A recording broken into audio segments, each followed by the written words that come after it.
Students, मैं doctor Reema देवांगर आज आप लोगों के सामने एक topic characteristics of a good test, अच्छे परीक्षण की विशेषताएं के बारे में डिस्कस करूंगी। स्टूडेंट्स, हम पहले देख चुके हैं कि टेस्ट जो है वो क्या होते हैं। तो जब हम टेस्ट की कैरेक्टरिस्टिक्स की बात करते हैं तो उसमें दो तरीके के क्राइटेरिया होती हैं। पहला जो क्राइटेरिया है वो है प्रैक्टिकल क्राइटेरिया, व्यवहारिक कसौटी की। यदि हम प्रैक्टिकली सोचें तो एक इस टेस्ट पे कौन कौन सी बातें अवेलेबल होनी चाहिए। इसमें फर्स्ट है पर्पसिवनेस, उद्देश्य पूर्णता। जब हम टेस्ट कंस्ट्रक्ट करते हैं तो सबसे पहले ये डिटरमाइन करना बहुत ज़रूरी है कि उस टेस्ट का पर्पस क्या है। टेस्ट का पर्पस बहुत क्लियर होना चाहिए, जैसे कि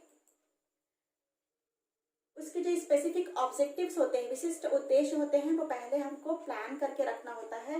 ये जो स्पेसिफिक जो ऑब्जेक्टिव्स होते हैं वो सारे टेस्ट के अलग अलग होते हैं। जब हम अचीवमेंट टेस्ट कंस्ट्रक्ट करने जाते हैं तो उसके स्पेसिफिक ऑब्जेक्टिव्स अलग होंगे। वैसे ही जब हम रिमेडियल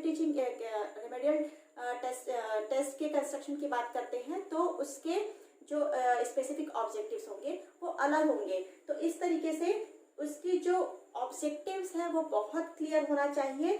जैसे यदि हम इंटेलिजेंस टेस्ट कंस्ट्रक्ट करने के लिए जा रहे हैं तो उसका जो स्पेसिफिक ऑब्जेक्टिव होगा वो क्या होगा कि वो स्टूडेंट्स की आईक्यू को मेजर करने के लिए जा रहा है।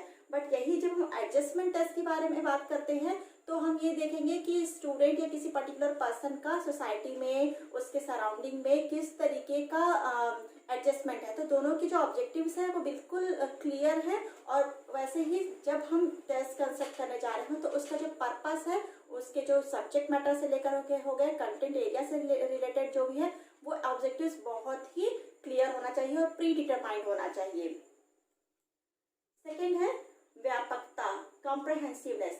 यहाँ पर कॉम्प्रहेंसिवनेस का मीनिंग ये है कि जब हम टेस्ट बनाने जाते हैं तो उस पर जो आइटम्स डालते हैं वो इस तरीके के रिप्रेजेंट करने वाले होना चाहिए कि पूरा जो कंटेंट एरिया है उसको वो कवर करे। तो ऑब्वियस सी बात है, इसमें जो नंबर ऑफ क्वेश्चंस जो है वो ज़्यादा होंगे, क्योंकि यदि आपको बहुत माइन्यूट यदि ऑब्जर्वेशन करना है तो नंबर ऑफ क्वेश्चंस ज़्यादा होंगे। इसके लिए मैं सोचती हूँ कि जैसे हम बात करते हैं कि केक बेक हो गया है क्या, तो केक बेक होने के लिए हम उसको पूरा खा करके नहीं कहेंगे कि केक बेक हो गया। उसके कुछ पीसेस को लिया हमने और थोड़ा सा भी टेस्ट किया तो हम बता सकते हैं कि केक बेक है। वैसे हर एक आइटम जो है वो उसको उस पूरे सब्जेक्ट एरिया, उसके सब्जेक्ट मैटर को और ऑब्जेक्टिव्स को पूरा कवर करने वाला होना चाहिए। ऐसा ना हो कि हमने जो 4 तरीके के ऑब्जेक्टिव्स की पहले बात की थी, नॉलेज से रिलेटेड, स्किल से रिलेटेड, एप्लीकेशन पोर्शन से और अंडरस्टैंडिंग पोर्शन से, तो सारे जो ऑब्जेक्टिव्स हैं उसको भी वो अपने साथ में कवर किए हो और जो सब्जेक्ट मैटर है उसको तो कवर करने वाला होना ही चाहिए। तो कॉम्प्रहेंसिवनेस का मीनिंग यहाँ पर ये होगा कि सारे आइटम्स उसमें कवर होना चाहिए। नेक्स्ट है इकोनॉमिकल। जब हम टेस्ट बनाने जा रहे हैं तो ऑब्वियस सी बात है कि पेपर, पेंसिल, प्रिंटिंग, ये सब दुनिया भर का हमको करना होता है। तो वो पैसे के पॉइंट ऑफ व्यू से, एनर्जी के पॉइंट ऑफ व्यू से इकोनॉमिकल होना चाहिए। हमको ऐसा नहीं हो कि इतना ज़्यादा बर्डन हो रहा हो कि हम टेस्ट को आगे बना ही नहीं पा रहे हो। उसमें हम जो रिसोर्सेस का भी हम यूज़ करें, ना कि उसका मिस यूज़ करें। जो रिसोर्सेस हमारे पास में अवेलेबल हो वो भी हमको ज़्यादा से ज़्यादा ना लगे, हमारे पास में जो अवेलेबल हो उसमें हम कर सकें। टाइम भी उसी तरीके से सेव हो कि उसको टैक्टफुली हम कैसे करें कि कौन से सब्जेक्ट मैटर को ले, कैसे स्पेसिफिक ऑब्जेक्टिव्स अपने हम डिटरमाइन करके करें कि हमारा टाइम भी सेव हो। और हम ऐसा करने के लिए क्या कर सकते हैं कि हम जो बुकलेट या आंसर शीट जो तैयार करते हैं वो रीयूजेबल हो, कि हम एक बार जब स्टूडेंट्स को देते हैं तो वो हम उसको फिर से रीयूज कर सके।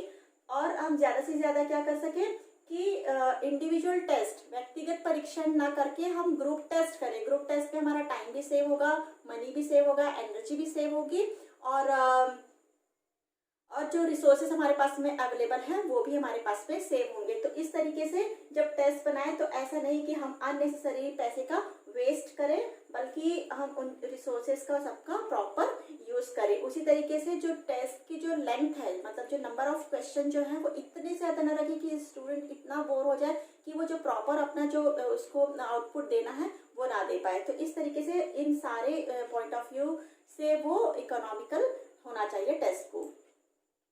यूजेबिलिटी, यूजेबिलिटी उपयोगिता इस कॉन्टेक्स्ट में बात की जा रही है कि जब हम टेस्ट कंस्ट्रक्ट करने जाएं उसके संदर्भ में, जब हम इंस्ट्रक्शन तैयार करते हैं टेस्ट के लिए बनाते हैं तो आइटम्स तो रेडी करते हैं बट साथ में इंस्ट्रक्शंस भी तैयार करते हैं, हम उसके नॉर्म्स तैयार करते हैं, कुछ स्टैंडर्ड बनाते हैं कि हमको किस एज ग्रुप के लिए हमको इसको एडमिनिस्टर करना है, हम ग्रेडिंग सिस्टम रखेंगे, हम स्कोरिंग का क्या सिस्टम रखेंगे, इस तरीके से हम कुछ नॉर्म्स जो है वो डिटरमाइन करके रखते हैं।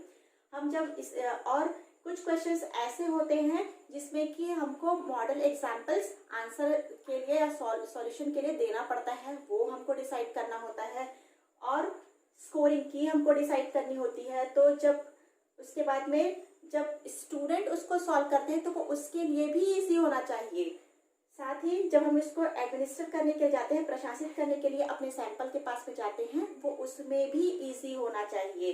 वैसे ही जब हम स्कोरिंग करते हैं, फलांकन करते हैं, एडमिनिस्टर किया टेस्ट को, स्टूडेंट से रिटर्न लिया और उसके बाद फिर उसकी स्कोरिंग की और उसके बाद में लास्ट में है इंटरप्रिटेशन कि जब हमारे पास में स्कोर हम कर लेते हैं तो अपने टेस्ट का जो इंटरप्रिटेशन करते हैं, जैसे आइटम एनालिसिस का प्रोसेस हमने लास्ट टाइम देखा था।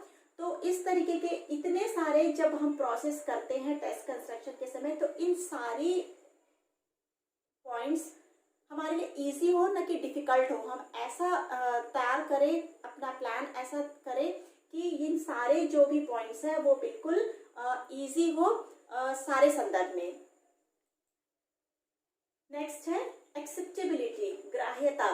क्या होता है स्टूडेंट्स कि यहाँ टेस्ट दो तरीके के होते हैं, टीचर मेड टेस्ट होता है, एक स्टैंडर्डाइज टेस्ट होता है। टीचर मेड टेस्ट जो होता है, कभी कभी जब हम टेस्ट बनाते हैं तो जिनको हम बेस मान करके हम टेस्ट को कंस्ट्रक्ट करते हैं, उस पर हम एडमिनिस्टर करते हैं। एडमिनिस्ट्रेशन जब हम करते हैं तो वहाँ की जो सिचुएशंस होती है, जो कंडीशंस होती है, वो बहुत मायने रखती हैं कि हमारे पास में टेस्ट के रिजल्ट्स किस तरीके से आएंगे।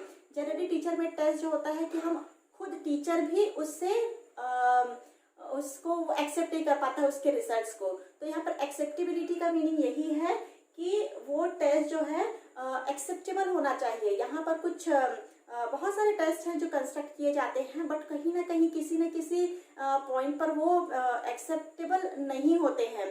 हालांकि हम एक्सेप्ट कर लेते हैं उनको फिजिकली, बट उस पर कुछ ना कुछ ऐसे प्रॉब्लम्स होती हैं जो कि हमारे लिए फ्रूटफुल नहीं होते हैं। बहुत फेमस टेस्ट है बिने साइमन का इंटेलिजेंस टेस्ट, जो आज तक उसको एक्सेप्टेबिलिटी जो है वो मिल रही है। अदरवाइज जो दूसरे टेस्ट है उनकी एक्सेप्टेबिलिटी उतनी ज़्यादा नहीं है। तो जब हम टेस्ट कंस्ट्रक्ट करते हैं तो उसके एक्सेप्टेंस को लेकर के भी हमको बातें ध्यान में रखनी चाहिए कि कोई ऐसा पॉइंट हमसे छूट ना जाए।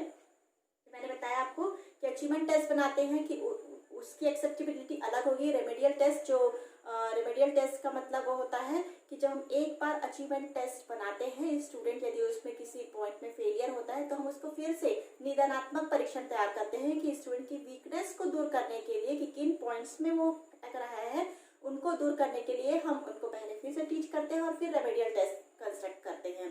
तो अचीवमेंट टेस्ट की भी एक्सेप्टेबिलिटी और at the same time remedial test की भी एक्सेप्टेबिलिटी होना चाहिए। रिप्रेजेंटेटिवनेस, प्रतिनिधित्वता, ये बात बार बार आती है कि जो टेस्ट है वो स्पेसिफिक ऑब्जेक्टिव्स को लेकर के और पूरे कंटेंट एरिया सब्जेक्ट मैटर को लेकर के रिप्रेजेंट करने वाला होना चाहिए। ऐसा ना हो कि हम कुछ पोर्शन से ज़्यादा क्वेश्चंस ले लिए, कुछ पोर्शन से हम क्वेश्चंस नहीं लिए, कम क्वेश्चंस लिए, तो वो जो टेस्ट है वो रिप्रेजेंटेटिवनेस की जो क्वालिटी है उससे अधूरा रह जाएगा। स्टूडेंट्स, हमने पहले देखा था प्रैक्टिकल क्राइटेरिया। अब जो दूसरा क्राइटेरिया है वो है तकनीकी कसौटियाँ, कि जब हम टेस्ट कंस्ट्रक्ट कर जाते हैं तो जो इंटरनल जो क्राइटेरिया होता है उसको हम तकनीकी कसौटियाँ कहते हैं, जिसमें फर्स्ट है स्टैंडर्डाइज्ड। जो टेस्ट होता है वो स्टैंडर्डाइज्ड होना चाहिए, मानकीकृत होना चाहिए, क्योंकि मानकीकृत होने से ही, स्टैंडर्डाइज्ड होने से ही इवैल्यूएशन जो है, जब मूल्यांकन किया जाता है टेस्ट का तो उसमें ऑब्जेक्टिविटी आती है। यहाँ पर स्टैंडर्डाइज्ड का मीनिंग ये है कि जब हम टेस्ट कंस्ट्रक्ट करते हैं तो उसके जो इंस्ट्रक्शंस हैं, उसकी जो स्कोरिंग है, उसका जो एडमिनिस्ट्रेशन है, उसका हर चीज़ जो है वो इतना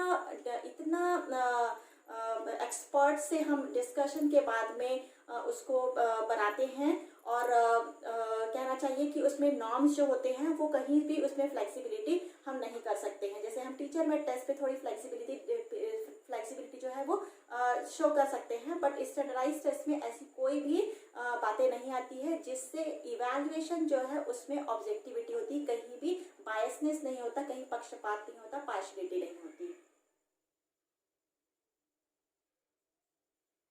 सेकेंड है ऑब्जेक्टिविटी, वस्तुनिष्ठता। जैसे मैंने अभी आपको कहा कि यदि टेस्ट स्टैंडर्डाइज्ड है तो उसमें उसका इवैल्यूएशन जो है उसमें ऑब्जेक्टिविटी होगी। ऑब्जेक्टिविटी का मीनिंग यहाँ पर यही है कि यदि स्टूडेंट ने आंसर को करेक्ट किया है तो उसे मैं चेक करूँ, आप चेक करें, कोई भी थर्ड पर्सन चेक करता है तो उसके जो यदि उसके जो मार्क्स हैं, यदि वो जो गेन किया है वो वही करेगा। इसलिए ऑब्जेक्टिव बेस्ड क्वेश्चंस को ज़्यादा प्रायोरिटी दी जाती है कि कहीं भी कोई भी बायसनेस या पार्शलिटी वाली जो फीलिंग है वो नहीं आना चाहिए। हाँ, यदि सब्जेक्टिव टाइप क्वेश्चन जो होते हैं, जैसे ऐसे टाइप क्वेश्चन हो गया, उस पर थोड़ी सब्जेक्टिविटी के चांसेस ज़्यादा होते हैं और ऑब्जेक्टिविटी उस पर कम होता है। इसलिए ऑल्टरनेटिव वाले question, multiple choice question, yes और नो टाइप क्वेश्चन को ज़्यादा प्रेफरेंस दिया जाता है।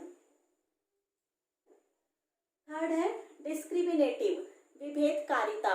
विभेदकारिता क्षमता, डिस्क्रिमिनेटिव पावर जो है वो टेस्ट में होना चाहिए कि वो स्टूडेंट्स में डिस्क्रिमिनेशन कर सके कि जो हमारे स्टूडेंट्स हैं सारे एक लेवल के नहीं हैं, हमारे पास में हर लेवल के स्टूडेंट्स हैं और हम अपने टेस्ट के थ्रू उन स्टूडेंट्स का आइडेंटिफिकेशन कर सके और उसके हिसाब से, उसके अकॉर्डिंगली हम उनको ट्रीटमेंट दे सकते हैं। नेक्स्ट पॉइंट है रिलायबिलिटी, विश्वसनीयता। विश्वसनीयता जो है हम आप पहले भी देख चुके हैं, बट मैं फिर से बताती हूँ कि जब हम टेस्ट को एक बार एडमिनिस्टर करते हैं तो जो स्कोर्स आते हैं, हमने कुछ समय के बाद, एक वीक के बाद जब हम उसको एडमिनिस्टर करते हैं और फिर से हम उनको कलेक्ट करते हैं और स्कोर जो है वो सेम आते हैं, तो हम उस टेस्ट को रिलायबल कहते हैं। इसलिए टेस्ट में रिलायबिलिटी होना बहुत ज़रूरी है, अदरवाइज टेस्ट की जो क्वालिटी है वो पुअर कहलाएगी। नेक्स्ट पॉइंट है वैलिडिटी। वैलिडिटी मीन्स ट्रूथफुलनेस और पर्पसीनेस ऑफ अ टेस्ट। ट्रूथफुलनेस और पर्पसीनेस का मीनिंग यहाँ पर ये है कि हम जिस पर्पस के लिए इस टेस्ट को कंस्ट्रक्ट करने जा रहे हैं उस पर्पस को फुलफिल करने वाला होना चाहिए। यदि हम चाहते हैं कि हम मैथ्स के अचीवमेंट टेस्ट के लिए टेस्ट कंस्ट्रक्ट करने जा रहे हैं, तो हम यदि उस पर हिस्ट्री के क्वेश्चन इंक्लूड करते हैं तो वो टेस्ट जो है वो वैलिड नहीं कहलाएगा, क्योंकि आप जो अचीवमेंट टेस्ट कर सकते जा रहे हैं वो मैथ्स के प्रोग्रेस या अचीवमेंट को टेस्ट करने जा रहे हैं। तो वैलिडिटी भी बहुत मायने रखती है एक टेस्ट की क्वालिटी को बनाए रखने के लिए। नेक्स्ट जो है वो है नॉर्म्स। नॉर्म्स हमने पहले भी कहा, स्टैंडर्ड या नॉर्म्स जो हम डिटरमाइन करते हैं कि हमको पहले से पता होना चाहिए कि हम किस एज ग्रुप पर ये अपने टेस्ट को एडमिनिस्टर करना चाहिए। जैसे यहाँ पर मैंने 4 टाइप के नॉर्म्स लिखे हुए हैं। एज नॉर्म्स, हम डिसाइड करते हैं कि क्या रेंज होगा एज का, कि हम क्या क्लास 4 के लिए बना रहे हैं। सपोज हम इंटेलिजेंस टेस्ट बनाने जा रहे हैं, तो क्या हम क्लास 4 के लिए बनाने जा रहे हैं, तो उस एज ग्रुप पे के ही स्टूडेंट्स को हम देंगे। तो ये हो गया एज नॉर्म। उसके बाद हो गया ग्रेड नॉर्म्स। ग्रेड नॉर्म्स की हम किस तरीके की ग्रेडिंग करेंगे, कौन से स्टैंडर्ड के लिए हम ये बना रहे हैं, तो ये ग्रेड नॉर्म्स होगा। परसेंटाइल नॉर्म्स, परसेंटाइल नॉर्म्स में हम जो आप लोग देखते होंगे आजकल CGPA सुनने आता है, परसेंटाइल इतना आ रहा है।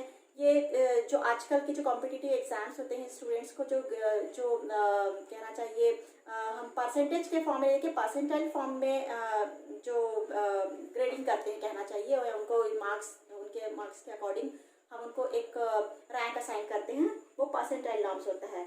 और लास्ट में है स्टैंडर्ड स्कोर, प्रमाणिक अंक या मानक अंक, जिसमें जैसे स्टूडेंट यदि कोई स्कोर जो गेन करता है वो रॉ स्कोर होता है, उस रॉ स्कोर का अपने आप पे कोई वैल्यू नहीं होती, उसका कोई वेटेज नहीं होता, उसको पर्टिकुलर किसी स्टैंडर्ड स्कोर से हमको कंपेयर करना होता है। मैंने जैसे पहले ही आपको बताया था कि यदि आप 30 मार्क्स लेते हैं तो वो 30 मार्क्स कितने में है ये हमको नहीं पता। यदि 30 आउट ऑफ 30 है तो वो स्कोर बहुत अच्छा है, बट 30 आउट ऑफ 100 है तो स्कोर अपने आप में बहुत पुअर स्कोर होता है।